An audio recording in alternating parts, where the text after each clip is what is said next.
My name is Emily. I'm 34 and married to Michael, the love of my life. We live in a cozy house I got from my parents, in a quiet suburb. Michael and I have been trying to have a baby, but it hasn't been easy. I've had miscarriages, and each one hurts a lot. Michael is a kind man who always helps his family. His mom, Mrs. Thompson, and his sister, Laura, who is divorced and has 2 kids, often rely on him. They live together, and Laura struggles to make ends meet. One morning, while I was setting the breakfast table, Mrs. Thompson came in. She pretended to care and said I was brave for handling everything, glancing at my empty womb. I forced a smile and replied, "Thank you, Mrs. Thompson. We're hopeful." Laura then walked in, acting like she owned the place, and praised Michael for supporting them. Michael quickly changed the subject to breakfast and shared news about the house. He said he put all his savings into it for our future, so he might need to cut back on expenses. Mrs. Thompson looked upset, and Laura dropped her fork, saying they depended on him. Michael replied gently but firmly that we needed to plan for our future too. After breakfast, as Michael left for work, Mrs. Thompson pulled me aside. She whispered that if I couldn't give Michael a child, he might rethink our relationship. I felt a lump in my throat but said, "Michael and I are in this together. We'll figure it out." As they drove away, I stood at the door, knowing things were about to get tough. My home, which felt like a sanctuary, was turning into a battleground. Life at home became a balancing act. Michael left early and came back late, tired and unaware of the tension. The days were long, filled with silent struggles. On Wednesdays, Laura usually dropped off her kids, treating our home like free daycare. I was making coffee when Laura came in with her kids. She told me to help them with homework while she ran errands, barely looking at me. I tried to keep my voice calm, but I wanted to say I had things to do too. She waved me off, saying I could manage. After she left, I sat with her kids, Ella and Max, trying to help with their homework, but my mind kept going back to how Laura saw me as just a helper. Later, Mrs. Thompson came over without knocking, acting like she owned the place. She sat down and said she was worried I wasn't taking good care of Michael. "A man needs his wife to support him," she added, looking me over. "I do my best, Mrs. Thompson." "Michael knows that," I replied, feeling my cheeks get warm.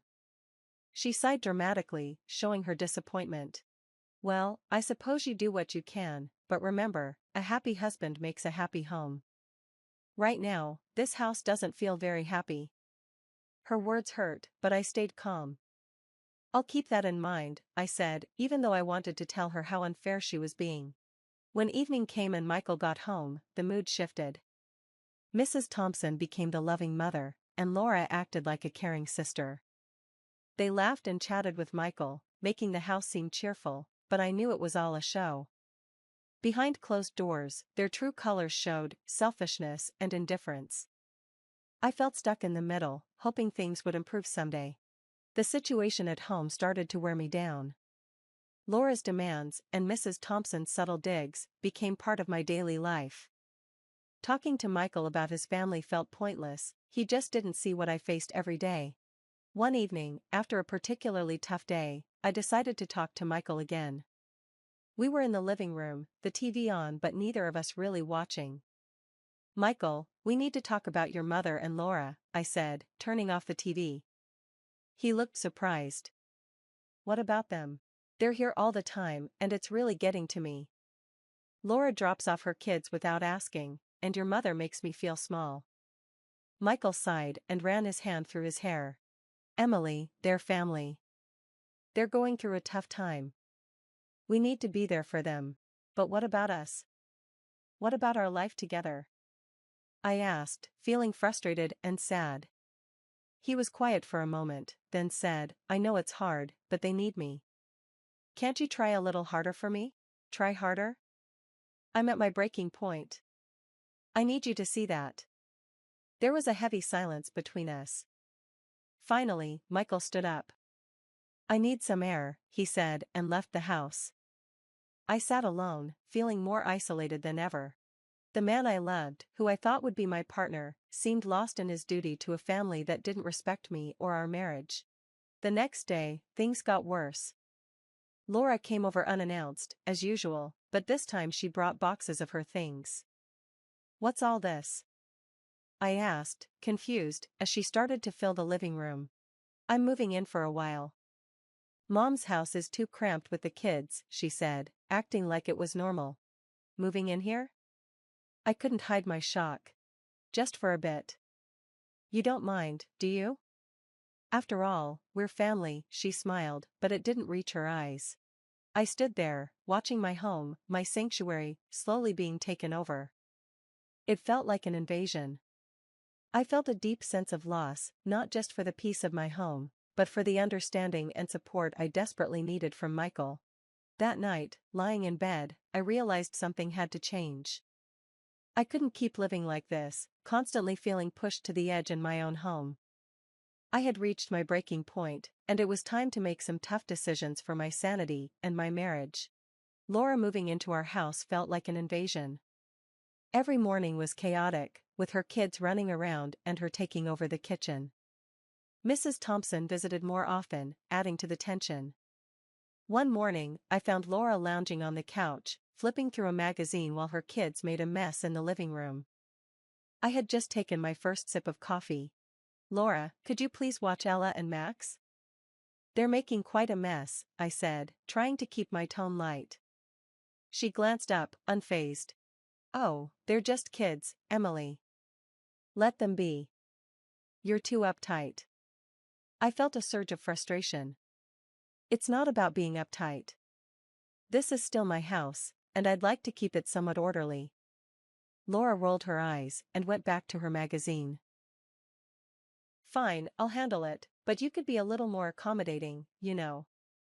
Her words stung, and I left the room feeling angry and helpless. Later that day, Mrs. Thompson arrived without knocking, as usual, and immediately started criticizing me. "Emily, dear, this place is a mess." "What have you been doing all day?" she asked, looking around with disdain. "I've been trying to work from home, Mrs. Thompson." "It's not easy with the kids around," I replied, my patience wearing thin. She sighed and shook her head. "A good wife would manage better. You should take lessons from Laura. She knows how to handle a household." I bit my lip, holding back the retort I wanted to say. Arguing with her felt pointless. That evening, when Michael came home, the house buzzed with his mother's and sister's laughter. They transformed into a picture-perfect family in his presence. I watched from the kitchen, feeling like an outsider in my own home. When Michael came in for a drink, I couldn't hold it in any longer. "Michael, this can't go on. Your sister and your mother are taking over our home." "I feel like I'm living in a stranger's house," I said, my voice trembling with emotion. He looked surprised and then concerned. "Emily, I had no idea it was this bad." "I'm sorry. I'll talk to them." His words offered a glimmer of hope, but deep down, I wondered if anything would really change. The invasion of my space had taken its toll, and I wasn't sure how much more I could take. The house that once felt like a haven now felt like a battleground, and I was losing ground every day. Then, the day unraveled into a nightmare. Laura and Mrs. Thompson burst in, their faces twisted with a glee that sent chills down my spine. "Emily, pack your things. You need to leave now," Laura announced, barely able to contain her excitement. Stunned, I stammered, "What? Why should I leave my own house?" Mrs. Thompson smiled in a way that made my blood run cold. "Oh dear, didn't you hear? A policeman just called. Michael was hit by a car near his work. He's dead. And now, everything here is ours." My world stopped. "Dead? Michael can't be." I couldn't finish the sentence, my words dissolving into a sob. "That's right, and since you have no children, this house reverts to his family, us. So you need to leave," Laura added, her eyes scanning the room as if calculating its worth. I felt numb, my heart aching in a way I couldn't describe. "But this house is mine. I inherited it," Mrs. Thompson snorted. "That doesn't matter now. Michael's gone, and we're his family. We'll be taking over. They started walking around the house, looking at everything and discussing how much they could sell it for. Their callousness in the face of my tragedy felt surreal, like a twisted play. But the police called you? I whispered, clinging to the hope that this was all a mistake. Yes, dear. They identified him by his broken cell phone, Mrs. Thompson said casually, examining a vase as if deciding its fate. I sank into a chair, my mind racing to grasp the reality of Michael's death and the vultures circling around me. The home we had shared, filled with love and dreams, had turned into a cold battleground. As they continued their morbid appraisal, something inside me broke. I was supposed to be mourning my husband, not defending my home against these scavengers. But a small, defiant part of me began to rise. Michael wouldn't have wanted this. He wouldn't want me cast out by his own family, especially not from a home that was rightfully mine. I knew I had to fight for him, for myself, and for the life we had built together. As Laura and Mrs. Thompson continued their grim assessment, a sudden noise at the door made us all freeze. The door opened, and to my disbelief, Michael walked in, alive and unharmed. "Michael!" I cried, rushing to him. "What's going on here?" he asked, his eyes moving from my tear-streaked face to the shocked faces of his mother and sister. "Michael, they told me you were dead." I sobbed, clinging to him. Mrs. Thompson recovered first. "The police called.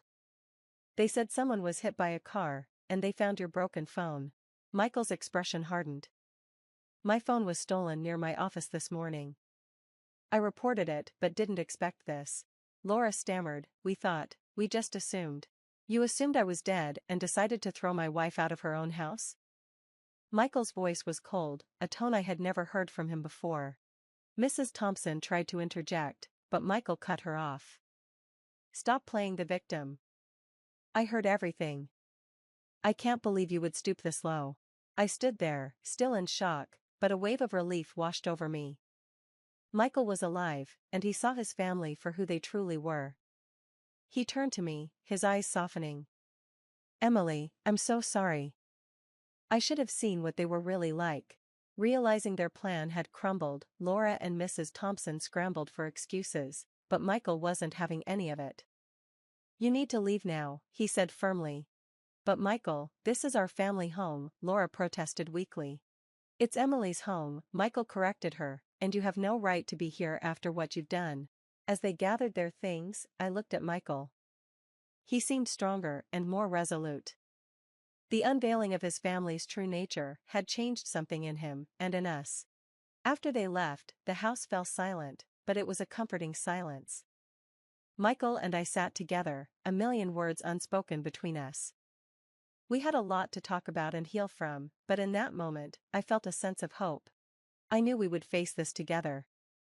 The reveal had been painful, but it marked a new beginning for us, built on truth and a stronger bond. After the revelation, Michael and I sat in heavy silence. He was the first to break it, his voice low but filled with determination. "I can't believe my own mother and sister would do something like this," he said, shaking his head. I took his hand, finding strength in our shared disbelief. "I know it's hard to understand, but at least we know their true intentions now." Michael nodded. "They only cared about the money and the house, not about us, especially not about you." I sighed, feeling a mix of sadness and relief. "I tried to tell you, but I never imagined it would come to this. We need to set things straight. I need to make sure they never do this to us again," he said, his jaw set. The next day, Laura and Mrs. Thompson returned, but their demeanor had changed. They were no longer confident and greedy, they seemed almost sheepish. "Michael, we didn't mean for things to go this far," Laura started, avoiding eye contact. "Yeah, it was just a misunderstanding," Mrs. Thompson added, her voice lacking its usual authority. Michael looked at them, his expression unreadable. "A misunderstanding? You celebrated what you thought was my death and tried to kick my wife out of her own house. There's no misunderstanding there." I stood by Michael, feeling proud of his resolve. Laura fidgeted, looking anywhere but at us. "We just thought we were losing everything. We panicked." "And that justifies your actions?" Michael's tone was incredulous. Mrs. Thompson tried to reach out to him. "Michael, you're our family, we just got scared." Michael stepped back, Family doesn't do what you did. I can't just overlook this. The air was thick with tension, and for a moment, nobody spoke. Then Michael continued, I want you both to leave. We need space and time to heal from this. Laura and Mrs. Thompson exchanged glances, realizing the gravity of the situation. Without another word, they left, their heads bowed. Once they were gone, Michael turned to me. I'm sorry, Emily, for everything. I should have listened to you. I hugged him, feeling a weight lift off my shoulders. It's okay, Michael, we'll get through this together.